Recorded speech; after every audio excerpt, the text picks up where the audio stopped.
Iman, Shumpert, welcome to The Real, presented by YouTube TV. How you doing today? Good to see you. All right. Appreciate you. This first one right here I want to cue up. This right here, this one here is tough. So this is before Giannis hulked out, right? This is rookie year. I remember that. I just remember Swish not having something. He didn't have anything going at the moment. We was in like an awkward spot, and he threw me the ball and kind of looked at Giannis like, go. Yeah. What are you doing? Go. Like, that's food. F the play. Yeah, F the play. Just go. Like, and I just remember using it to like look confused and do a look off like, what? And then just turn the corner. Yeah, but it was just Giannis fresh off the plane. Yeah, that's right. Right out of Greece. He hadn't seen the weight room yet. He wasn't eating that fine dining. That's what I'm saying. He even said I wasn't even eating. You feel me? He had to adjust yet. to the food. Yeah. Like, you know, we had a jump start on him, man. That early in his career, right? He didn't necessarily look the part yet. Yeah. But could you see that there was Giannis somewhere in there? No. Not even close. Okay. I didn't even have film on the man for real, like before the game. Right. So to see him become an action figure, somebody was right. Yeah, somebody was right about that potential there. Yeah. We got the big ticket here. He's a little older in this one here, but talk me through this play. You put it on his head here. Barron was like, basically, if he ever did that as the guard, to do that, and he said if his corner is filled, then he wanted somebody to shoot down the middle of the lane. He say shoot down the middle of the lane, because every time I go to the paint, I'm gonna take two guys, I'm gonna get somebody off their feet. Just run as hard as you can through the paint. What I loved most about this moment is the reason I dunked it like that was because Ticket honestly was jawing that whole game. Like he always does. Yeah, but he was saying stuff that was provoking me. Anything you could repeat? He was calling me a puppy. Okay. Said, who is this pup? Yeah. Like, you know what I mean? But he was like talking to his teammates like I wasn't standing there. Then he talking to Melo like I'm not standing there. And then he like, who is these little pups out here? I smell. I'm like, you smell what? Yeah, y'all can fill in the blank. Yeah, y'all could definitely do your own paraphrasing, man. I don't give a damn that he older. Yeah. I don't care. If you still in the league, first off, that's your decision to go another year. I've been waiting my whole life to play against these guys, you know what I'm saying? I love that cutthroat, you hate me, I hate you. It's only 48 minutes. So right here, you got the matchup you wanted here, right? You got the switch on the pick and roll there that you wanted.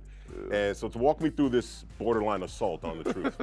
This ain't nothing but Paul Pierce getting older, man. I mean, he looked particularly geriatric getting up from this my one. boy, that's why you see, I ain't even celebrate like that for real. Like, Swish was hyped about it because Paul gonna keep talking trash. Yeah. Either way it go. But let me ask you this, when Brooklyn made that move, right, when they brought in, they already had Darren Williams and Joe Johnson, Brook Lopez, then they made the move and they got KG and Paul Pierce. What were the conversations like in the Knicks locker room at that point? Y'all ain't scaring nothing over there. This was me doing my best Carmelo Anthony playbook. And that was Melo-esque. I'm just trying to get to the elbow. Like, when are you gonna stop? Are you gonna stop Yeah. here, there? When are you gonna? He just had no brakes there, so he just needed new brakes on that car. All right, let's go into a game. So I'm gonna give you some attributes. Tell me which of your former teammates you would assign to create like the perfect basketball player.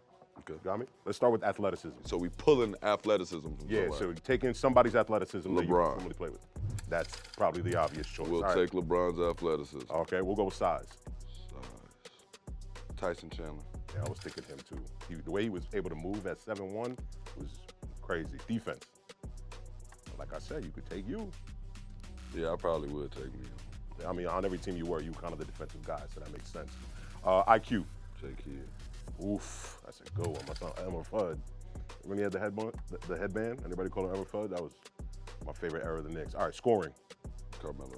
Of course. Professional scoring. Really was. Toughness. Once again, you could throw yourself in there if you want. I just didn't want to have myself for two things. I feel you. But I'm going to throw Swish at toughness. Okay. I mean, that's an underrated part of his game. He never backed down from nobody. But it's not even just that toughness. JR has a mental toughness that people just don't even talk about. But that's good to point that out, though, right? Because there's physical toughness and then there's mental toughness, and you need both in order to succeed. If I'm in a dogfight, I want JR because he's not gonna mentally break. Trash talk. Rasheed Wallace. Ball don't lie. And clutch gene. Kyrie Irving. Kyrie Irving, biggest shot in NBA Finals history so far. I mean, look, that's a great list, and it's a testament to all the incredible players that you played with. You know what I mean? All right, so here, Iman, this was a career game for you. This was your career high, and it was actually a game winner, too. So walk us through this play right here. I had already made up in my mind, the only way we're gonna win is if I keep scoring. Because right now, they know what the defensive scheme and everything is for Melo. They kind of have a scouting report on switch. They really just don't know what to do with me right now. Whatever your team needed, you were able to give it to them. You know, a lot of times people would do the offense-defense thing with me, and I used to hate it. Like, if I'm being honest, like, I always thought that was dumb. I never felt like I wasn't a capable offensive player. It was just whatever y'all usage for me would depend on what type of rhythm I'm in when y'all finally give me the ball. That was the gift and the curse with it. Like, you could do everything, so it's like you gotta do whatever. Right. Like how Josh Hart is for the Knicks now. Yep. I never had a real routine. Like, whatever, like you said, whatever y'all need, I could do it for you. Today we need defense. Today, we need this. Even though you playing well and you shooting this well, Paul George is getting off, Iman. Go guard him. Right. Cut his water off. Don't worry about offense for the second half. Stop worrying about that, Shump. We don't care. Yeah. So this is my personal favorite highlight. I was at this game, Eastern Conference Semis, Game 2. This right, flat top Shump. I mean, look at the bounce on this. Like, just walk me through this play. What do you remember from it? Shout out to Chris Copeland. That's one of my better friends out of the league. We was just playing a ridiculous amount of one-on-one during these playoffs. Me, him, swish. We just wanted to stay sharp. And when doing that, it was weird. Like, something told me that's off. Jan Mahimi out there with a pathetic attempt on trying to stop you from doing this. Well, they all kind of parted the Red Sea, but I remember, I think I had like a break off of PG. I think Lance was JR's problem. I think that was Swish's problem. Lance was a lot of people's problem that year. That was the old school Pacers, man. Yeah. Man, y'all wasn't supposed to beat us. No, definitely not, man. And if we had more time, I'd ask you why there was such a tough matchup. They wasn't. They sat me down when I was hot. Y'all seen that game. Oh, okay. Yeah, y'all need to bring Woody ass in here. That's Woody's fault? All right. Ask Woody why he took me out. Hey, Coach, come to the couch and explain yourself, please. All-star, command the double team. You just saw a willing passer down there as well. Slammed in by Shumpert, winding up and smacking it down. If you're ever late to a game or watching on delay, you can catch up on game-changing highlights with YouTube TV. Get key plays, live stats, and your favorite sports all in one place. There's no TV like YouTube TV. All right, let's talk Linsanity, right? What a time to be alive. Man. So Jeremy Lin coming down the court, came out of nowhere. Walk us through this play right here. People don't realize this is the lockout season. Right, shortened season, yeah. We playing 4 games, 5 days. 2 games in 3 days, 1 rest, and then 2 more games. It was just like, bro, like we was delirious at that point. When I remember that on that dunk, Jay Lynn saying, he like, Shump, don't catch a flat tire on me. I'm like, flat tire, boy.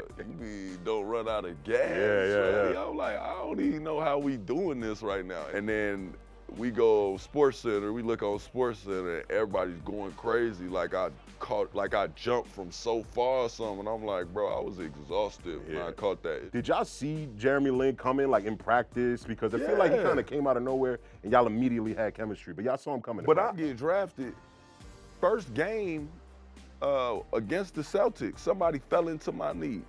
Wilcox fall into my knee. Chris Wilcox, yeah. Yeah.